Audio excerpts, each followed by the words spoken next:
You're listening to Key Conversations for Leaders. This is episode number 9. Welcome, everybody. On today's show, we'll be talking about adapting to an increased velocity of change with Mark Green. In this episode, we're going to discuss how leadership requires understanding people and behavior, the 3 principles for adapting to an increased velocity of change, why the pandemic is not the problem, and much, much more. In times of great change, we need great leaders, those willing to step up, to take responsibility, and to create a vision and inspire others to join them in fulfilling that vision. A key part of that is having conversations with yourself and those you lead.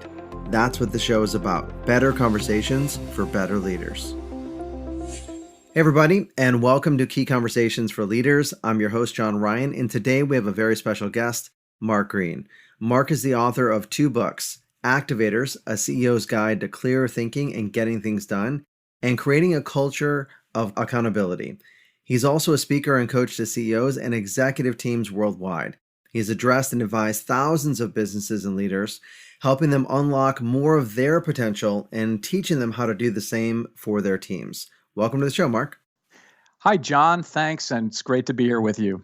Thank you so much for spending the time with us. Mark, I know we have a lot of stuff to talk about today. Can we talk a little bit about your story, your background, and how you got started in leading teams and coaching teams to develop their potential and their performance? Yeah, absolutely. So you've got to turn the clock all the way back to high school for me. I was always the guy that seemed to cross all of the cliques in high school and was the person who everybody felt comfortable talking to. I don't know why it was, but I was always a listener, and I just enjoyed that. I didn't think much of it at the time. It was just sort of who I was. And if you fast forward through college, 10 years into my career, I ended up at an inflection point to be able to decide, what do I want to do next? And that was the moment when I thought, you know what, let me do my own thing. And at the time, the best version of my own thing I could think of was to launch a leadership development training company. And it was essentially working with small businesses and entrepreneurs and developing leaders and managers. And that was the beginning of this business. It was back in 2003. So now 17 plus years and running. And the business iterated over time, and about for the last 10 years or so, the last decade, I've been engaging the way I'm currently engaging in the middle market, working with CEOs and teams, running high-growth mid-market firms.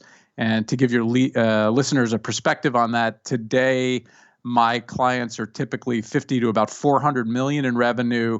Some have over 1,000 employees, and these are pretty substantial enterprises. So that's sort of my journey, but it's always been about understanding people and understanding behavior.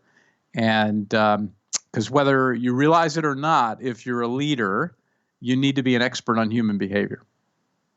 Do you find there's a different level of thinking or focus on, let's say, the lower end of that spectrum, around the 50 million versus the more upper end, the 400 million?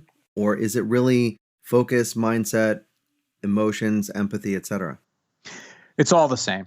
It's really all the same. I mean, the you just add zeros, but the problem set and the opportunity set and the mental models and how you think and how you lead and all of those things is all the same, for sure. Awesome. Well, that's helpful because then you just got to focus on your skills no matter where you are in your career, and those skills will go with you wherever you go. That's a great point. My clients view me as the chief bar raiser for them. Right. So we've got a chief executive officer, maybe a chief marketing officer, maybe a chief revenue officer, and we've got Mark, the chief bar raiser. And that's the trick, because no matter where you are, you always want to be learning and growing. And I help raise the bar relative to the learning velocity of leadership teams. And the real reason behind it, John, is I've never seen a business where the sustainable growth rate of the business exceeds the individual growth rate of the people running it. I love that perspective. Chief bar raiser. And so there's always more potential in performance. So you might as well push that bar as far as you can.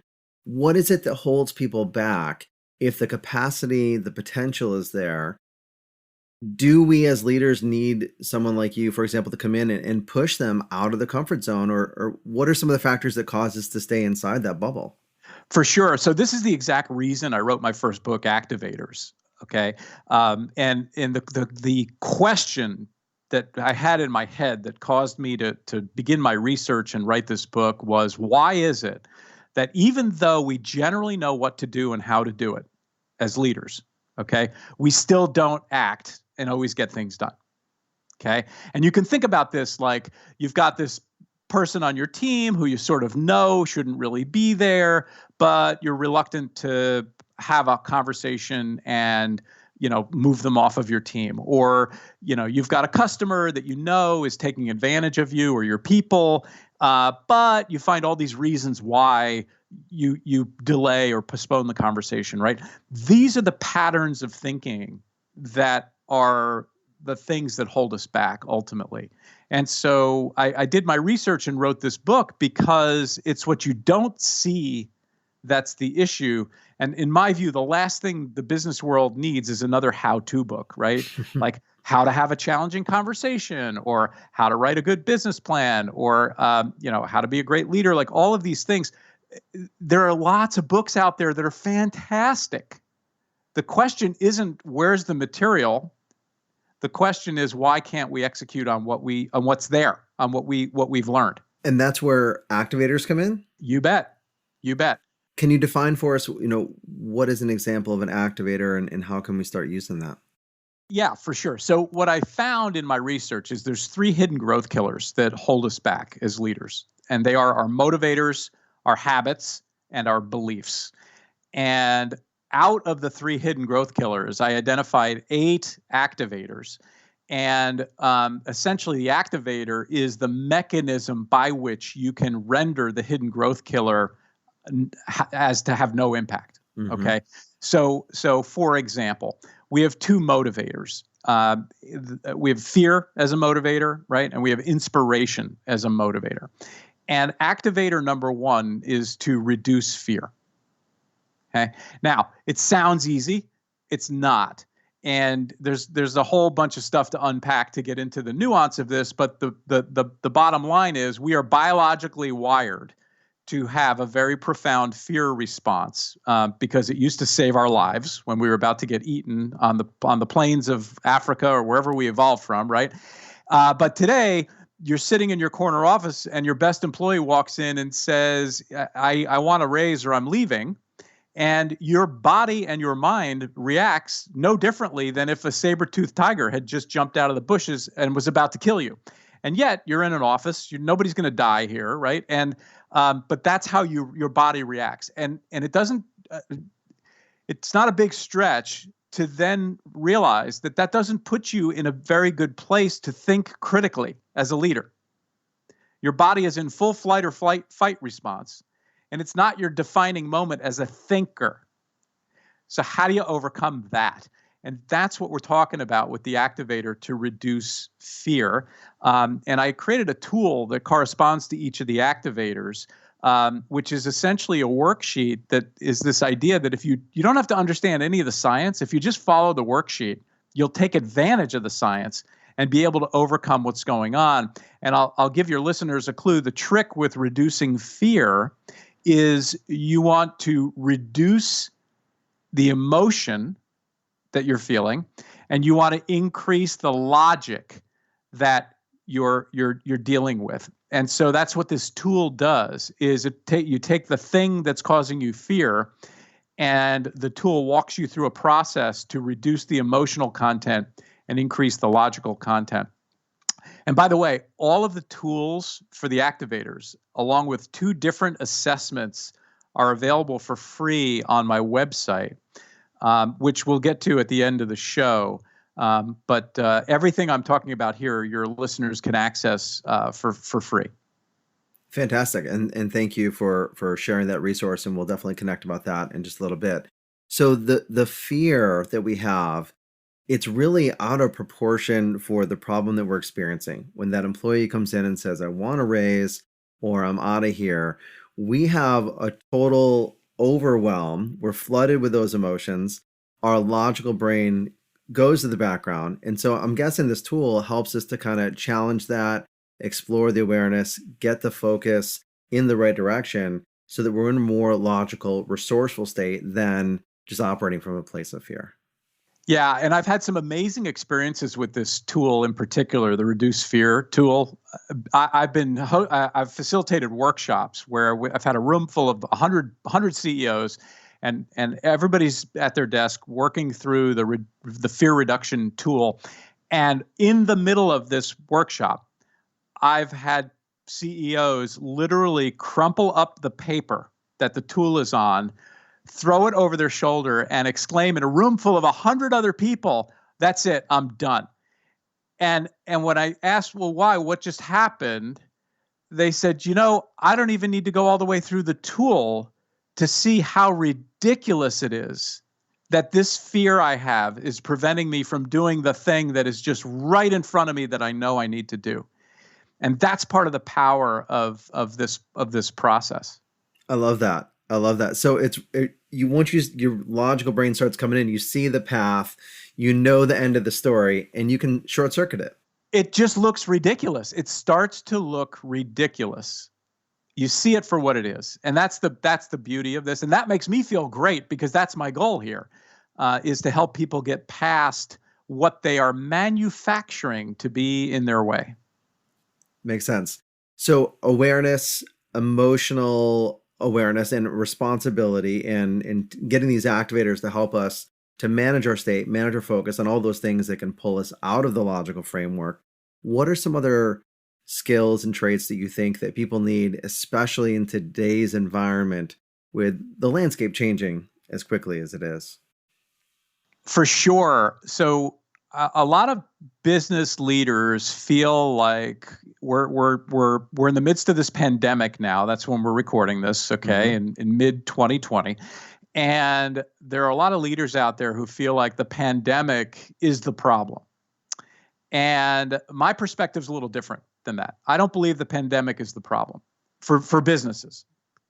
The problem is that we are not able to respond appropriately to the velocity of change. Now, the pandemic is illustrating this to us very starkly, but the problem is you can't respond quickly enough to the velocity of change. And if you reframe the issue to the velocity of change, some things begin to open up that you can deal with, that if you're trying to focus on responding to a pandemic as a business leader, it's not as clear what you have to do. And so I've created a series of guiding principles and mental models that I've been using with my clients over the last 7 or 8 weeks with great effect. And if you'd like, I'd be happy to share a couple of them with you. Yeah, please do. Now, the guiding principles are about behavior. They're leadership behaviors. And the mental models are how we think. Okay, so one is action focused. The other is how we think. And I'm actually going to start with the action first. And the reason is that we're in a mode where the velocity of change is so great that you've got to have action behaviors hardwired to be able to act very, very quickly if something happens, and then think after the fact, okay, now what are we going to do to move forward? And this happened to a number of my clients who saw the pandemic coming. They were seeing what was happening, and they had to act very, very quickly before they could put all the thinking in place. For example, I have a client that at the end of February, which is pretty early in the scheme of this thing, made a decision to buy 1,000 laptops in anticipation of taking every one of their employees and having them be remote. Wow. Okay. Now, he didn't have the whole plan. Okay. But he made the decision to do it. And that's powerful. I have another client that is a restaurant that literally ended a restaurant, multi-unit restaurant chain in urban areas. And overnight, they had to make the decision to completely shut down. And they acted on it. But it wasn't the full-blown thought process of where does this lead us and then how do we get out of this? It was, we just got to do this right now. So the guiding principles that I want to share with your listeners there's 3 of them. The first is be agile. Okay, you have to be agile. And agility is about being able to be responsive and adaptive and a shapeshifter, okay, to respond to what's happening in front of you. And that's what agility is all about. And there's a bias to act that's in there. In other words, it's not waiting around for things to happen, but it's being agile and active and willing to adapt and adjust very quickly and continue to move. That's the first guiding principle. The second one is structure. And now you may have people listening to this thinking, well, wait a minute, Mark, you just said agility is a guiding principle. How is it possible then that structure is also a guiding principle? Because don't they conflict? Yes, they absolutely conflict. And that's the whole point. Because if you don't get the structure right, you don't have the ability to be agile. And what I mean by this is I was just on the phone with a former client yesterday, in fact. And he said, Mark, all the structural things that you helped us put in place when we worked with you, like meeting rhythms and how we plan and how we set our priorities and how we communicate as leaders and our core values and the culture of the business, all of these things, we were able to switch to work from home as an executive team through this crisis and not skip a beat. Wow. That's the value of structure. So the ability to move very quickly from a physical environment, for example, to work at home is an example of agility, but the structure is what enabled it to happen. And so those two things have to exist simultaneously. Okay? So agility and structure are two guiding principles. And the third, always important, but now more important than ever, humanity. How deeply are you connecting to your leadership team and to your extended team and to all of your employees? And are you really paying attention to people and by the way, your customers and your suppliers? Okay. Are you really paying attention to people as people? Because right now, this is always important, but right now, this is especially important. People are more isolated. People are feeling more pressure. People are even though they're in their own homes, they're in a very unfamiliar environment with a lot of uncertainty, and kids running around and homeschooling going on, and all sorts of things are happening that are putting pressure on your people that you may not be fully appreciating. And I'll give you a quick example of humanity in action. I have a client of mine who said, the best question that I ask when I'm talking to one of my folks remotely, whether it's in a group meeting or one-on-one, is what's your plan for dinner tonight in quarantine?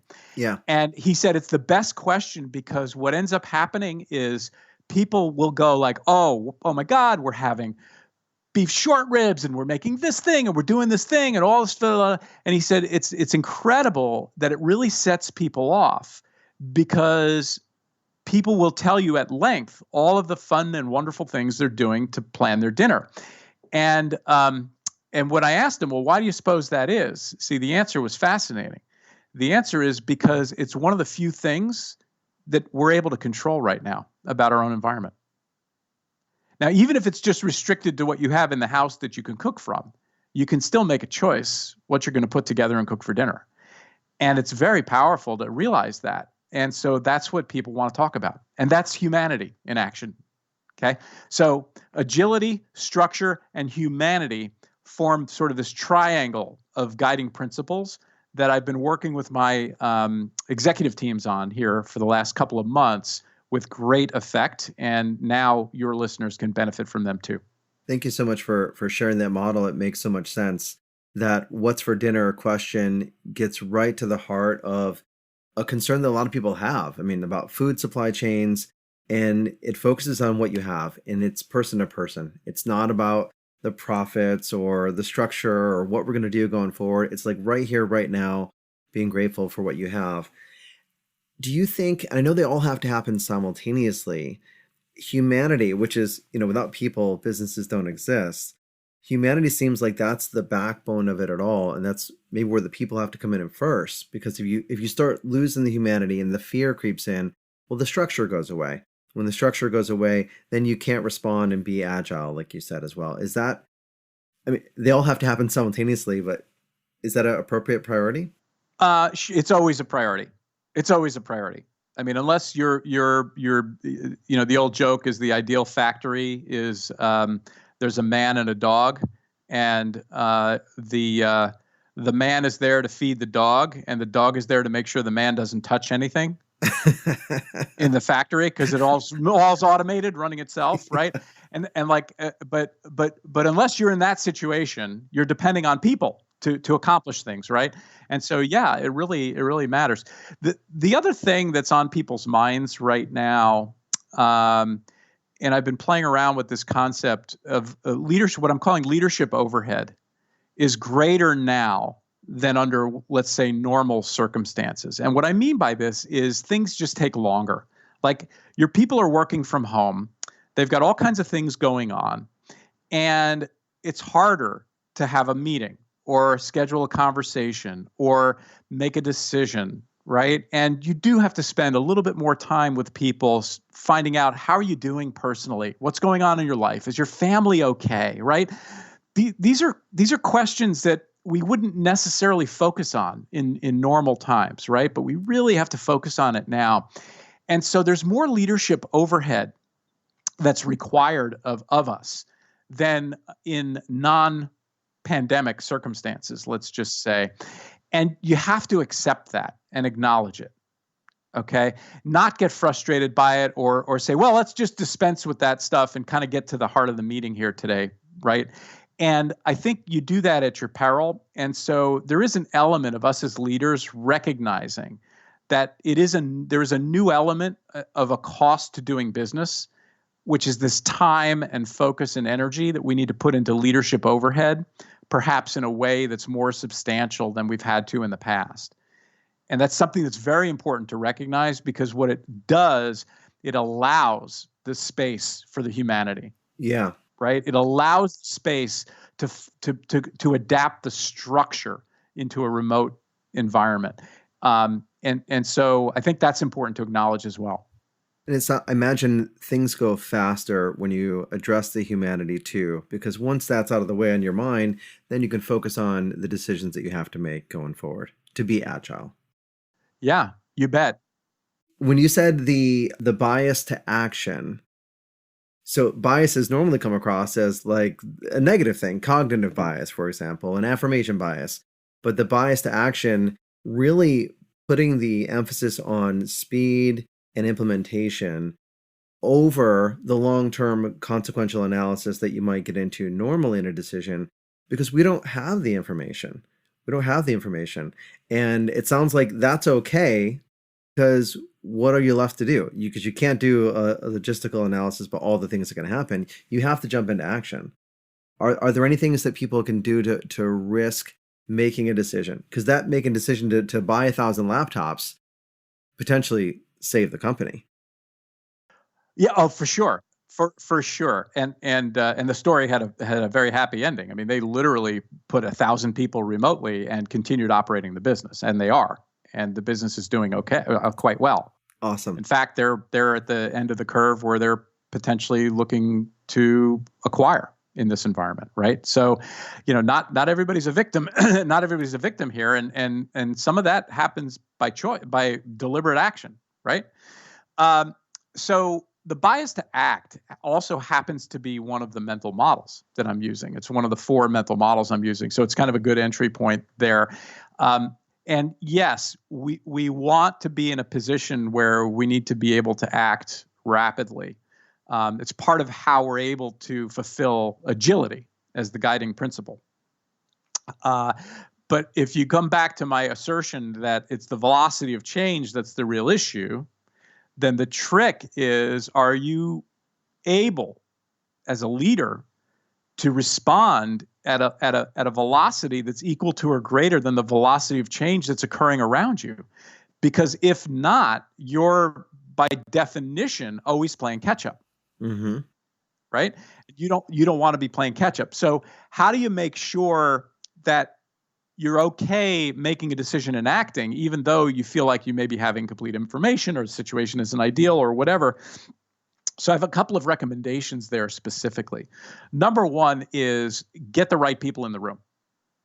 you should never be doing this alone as a leader. You got to get the right people in the room. And by the way, if you're a solopreneur, you can still get the right people in the room. They just won't be your employees. Okay. Who do you know and trust? Who are other people that you can talk to and get some additional perspective or guidance from? So that's thing number one. Number two, have the right external conversations. Okay. It never ceases to amaze me. It happens all the time, even with pretty sophisticated organizations. I find we're in a boardroom having a conversation about what our clients do or don't want. And I'll sort of raise my hand and say, well, has anybody actually asked? Right. Yeah. And of course, everybody looks around the table and it's like, well, we talk to clients all the time. Yeah, I understand that. But has anybody actually asked this question? Mm-hmm. Right. And it's like, go forth and get some information that you need. And it doesn't take a lot of time, by the way. It does not take a lot of time. Because right now, for example, we're operating in a period where our clients' needs have changed, full stop. Like whatever you do for whatever client you have or customer who you serve, okay, their needs that were from 6 months ago are not the same as their needs today. Period. Do you know what they are today? How have you asked? Because how can you respond if you don't know, right? So we got to make sure we're collecting some external information or finding some external data pretty rapidly, okay? And then we've got this bias to act, which is this idea of realizing it's not going to be perfect. And I would take a bias to act with a risk of being wrong, but more decisions being made and more actions being taken any day over a delay and then making one decision very slowly, okay? And Jim Collins, great business researcher and author, has a term that he uses called firing bullets. And you want to fire a lot of bullets before you fire a cannonball. And this is the last piece of this thing, that as you're moving to act, can you run tests? Can you test things that are relatively low risk, relatively low cost, and relatively rapid to provide some feedback? And that's the bullet terminology. You want to fire a lot of bullets, try a lot of experiments and things that are quick, low risk, not expensive, learn from them rapidly so that then you can calibrate what he calls a cannonball, which is a bigger decision that involves more resources. So you want to look for bullets. Look for bullets. Fire as many bullets as you can to get that cannonball. Because once you have that cannonball going, like it's a lot harder to move that and correct that than it is to replace another bullet out there. Yeah, and a lot more costly, and in some cases fatally costly. Absolutely. So humanity comes about again, like that conversation you said, we're in the boardroom talking about what the clients want, hypothesizing what the clients want. You're saying get out of that, get out of the bubble. Even if you're a solopreneur, get out of there, get some input from colleagues, competitors, advisors, etc., and talk to your customers because their needs have completely changed, which is that principle of humanity, which allows you to be more agile. Probably one of the things that's holding you back, I'm sure it's related to one of the activators, is the fear that you mentioned earlier that comes up of making the wrong decision. Instead, fire the bullets. Fire as many as you can. Are there any other unproductive habits or factors that come in that prevent people from getting into the bias to act? Yeah. So another very unproductive leadership habit, and I unpack some of these in activators, is what I call denying reality. And it's this sort of ostrich mode with your head in the sand. And it's an unwillingness to acknowledge what's actually happening. And it might be an unwillingness to acknowledge what's happening in your business, or it might be an unwillingness to acknowledge what's happening in the real world. And the productive habit that you need to put in place to overcome it is to be able to face the brutal facts. Okay? Face the brutal facts. And that means you have to have truth tellers around you. Hmm. right? That means that the people in your organization and your outside advisors have to be able to speak their truth to you and not just speak what they think you want to hear as a leader, right? And so in the accountability book, in creating a culture of accountability, we talk about this idea that you cannot punish the messenger, right? Because one of the ways that you create an accountable organization is to celebrate messengers who are delivering brutal truths, some of which are not good news. Sure. Okay. Because that's what then gives you a chance as a leader to course correct and respond to something before it's too late, or to be agile and do something about something before it's too late, right? And so this idea of facing reality, the brutal reality, to overcome the bad habit, the unproductive habit of denying reality, is really critically important. And I'll give some specific examples here because it helps. I mean, I've met CEOs, some pretty smart, sophisticated people who don't like looking at their financials. Really? They don't like looking at the financials, or they do, but it's kind of surfacey, or they're not willing to deeply engage, or they say, well, that's my CFO's job. No. Okay. Yeah. Your CFO is important, but you've got to engage with your financials because they tell a story. And if you don't understand the story of your financials, then you don't understand the reality of your situation. Okay. And it's not just about where you've been. It's using that to project where you're going and different choices that you have available to you to make. Mm-hmm. Okay. And the other one I'll put out there to keep on the theme is an unwillingness to talk to customers. Because what am I going to learn? What am I at risk of learning there, right? That I may not want to face. Like, hey, you're not as good as you think you are. Right? Or you're too expensive, or. And by the way, too expensive is a code for the value's not there. Absolutely. Okay. So these are behaviors that are exhibited sometimes in a leader that has the non-productive habit of denying reality. It's amazing how much of all the themes you talked about so far go back to that first issue of the fear that we don't want to look at the financials because we are afraid of what the story might say. We don't want to talk to the customers because we're afraid of getting feedback that it's too expensive. And the reality is that just means we're not satisfying their needs, which probably have changed in the last few months, clearly, like we talked about before. So fear is a big issue that comes up, and we have to face that. We have to really get clear and not deny the reality, and surround yourself and probably create a culture where it's okay to be a messenger, a harbinger of bad news. That's got to be a difficult thing. I think I've seen a lot of people where they have a tendency to surround themselves with people who are the sycophants, and they're yes men and yes women, and then you put yourself in a bubble. You're not facing reality. Have you encountered cultures like that, and how do you approach that? That's a fascinating question. So the answer is yes, I have. And the corollary to it is they're on the border of engagements that I would refuse to take as a coach. So it depends on how willing the CEO is to acknowledge that they are causing this problem. Okay, by surrounding themselves potentially with the wrong people and or creating the wrong set of incentives and behaviors in those people through their own actions. And it's that self-awareness. The test I use, it's called how coachable are you, right? And for leaders who are in that kind of situation, who are not very coachable, meaning they're not very self-aware or not seeing themselves as the cause of the problem, I will very politely disengage from those conversations. And as most practitioners, by the way, I learned this the hard way because I worked with those clients back in the early days. Sure. And then I would get really frustrated and think I was the problem because they weren't getting any results. And the reality was they were the problem because they weren't able to make the changes necessary. And so I got smarter as a practitioner and tightened up some of my screening.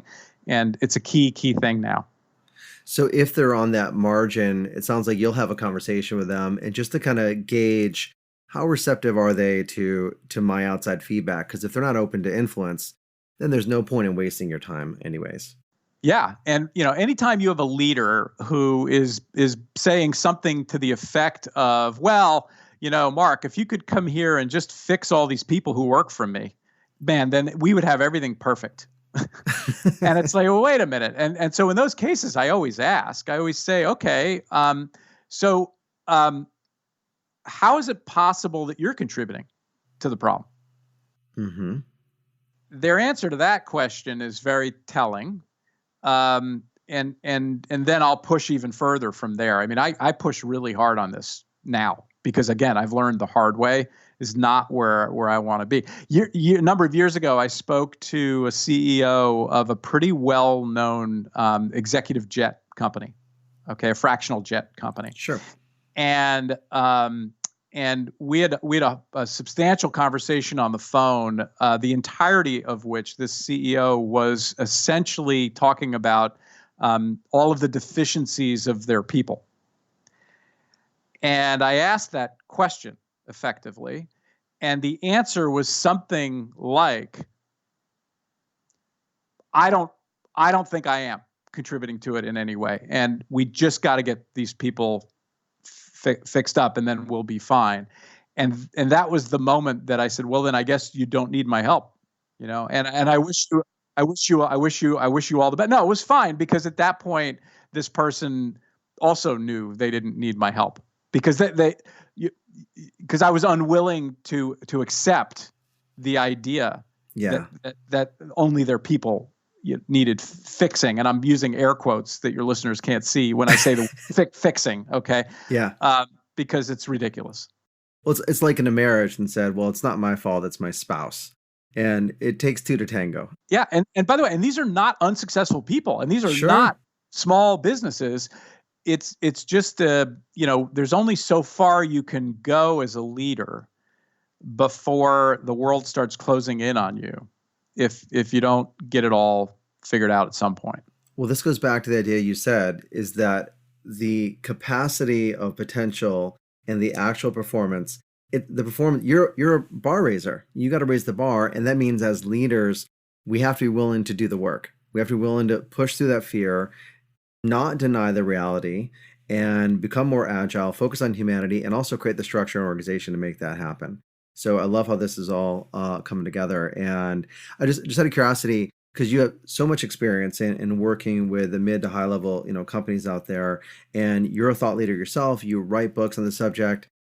What do you do? Because I know you demand this of your leaders to grow and look. What do you do to keep yourself sharp? And do you look outside, or is it introspective? How do you focus on that? So thank you. It's a good question. Another one of the activators is called Change Your Neighborhood. Okay. And this is about not being surrounded with what I call a comfort zone network. Because if you're surrounded by the same old people all the time, think like normal peer groups, executive forums, the same advisors you've had forever, that kind of stuff, right? You're going to keep getting what you have. And the idea of changing your neighborhood is the idea of never wanting to be the most expensive house in a neighborhood. Okay, as an individual. And there's a whole story behind this I have in the book. It came from my grandpa, Ben, who actually gave me real estate advice that about a decade later I realized wasn't real estate advice. It was life advice. Okay. And so if you're the most expensive house in the neighborhood, you're not going to be growing. And so you need to continually be upgrading who you're surrounded by. And I subscribe to this wholeheartedly and completely. And I'm always looking to meet people and work with clients who scare me and stretch me, right? I have this conversation with my wife every, maybe once a year, maybe once every other year or so, where I'll say, I just met this new CEO and they're incredibly impressive in what they've done and all of this kind of stuff. And you know what? I got to figure out how to bring them on as a client because they actually freak me out a little bit. They're so good. And I do, and I figure it out. And that stretches me, right?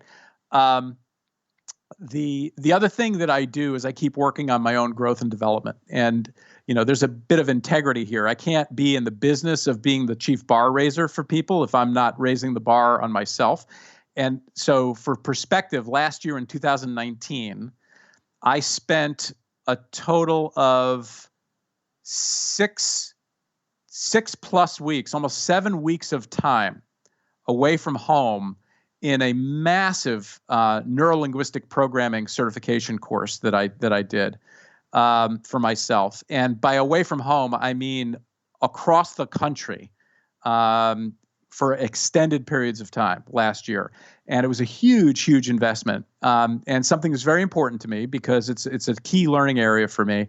But I'm in my early 50s, and to be in a position where I can take 6 or 7 weeks of time and self-invest for this kind of a learning experience that ultimately is to the benefit of my clients and to the people in my networks and to the people that I communicate with, that's what this is all about.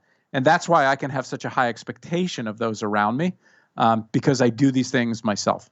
That's one of the main principles of leadership. You can't ask others to do what you're not willing to do yourself. And thanks for walking the walk and not just being, a talking head, but really living the principles. That's so important. So thank you. And I also want to thank you for all of the models and the guiding principles that you've shared with us so far. What's the best way for our listeners to get in touch with you and to continue the conversation? Yeah, for sure. So the first thing everybody should do is connect with me on LinkedIn. I'm at Coach Mark Green on LinkedIn, and I'm sure you'll put the link on the show notes. But I'm very easy to find. I have a lot of content out there. I'm a regular publisher of content on LinkedIn, and I have a newsletter through LinkedIn as well that a lot of leaders find of great value, and you very well may as well. And if you connect with me on LinkedIn, send me a little note, tell me how you heard of me. I love that, and we can take it from there. The other place you can connect with me is my website, which is mark-green.com, mark-green, green.com. And if you click on the Tools tab in particular, that will take you to the free tools and assessments from my book, Activators. You'll also find links to be able to buy the books, Activators and Creating a Culture of Accountability, on Amazon. And they're available in multiple formats and all that kind of stuff. But you can get to that through there. Wonderful. Thank you so much for spending time with us and all the words of wisdom. We appreciate it. John, it's been great. I appreciate you having me, and be well, stay well. All right. You too. Bye-bye. Bye now. To connect with Mark, again, go to mark-green.com and check out the Tools tab for free tools and assessments. And you can find him on LinkedIn under Coach Mark Green. Until next time, develop yourself, empower others, and lead by example. Thanks for listening to Key Conversations for Leaders with your host, John Ryan. And I'd like to stay connected. If you haven't already, go ahead and like and subscribe the show to make sure you don't miss any episodes.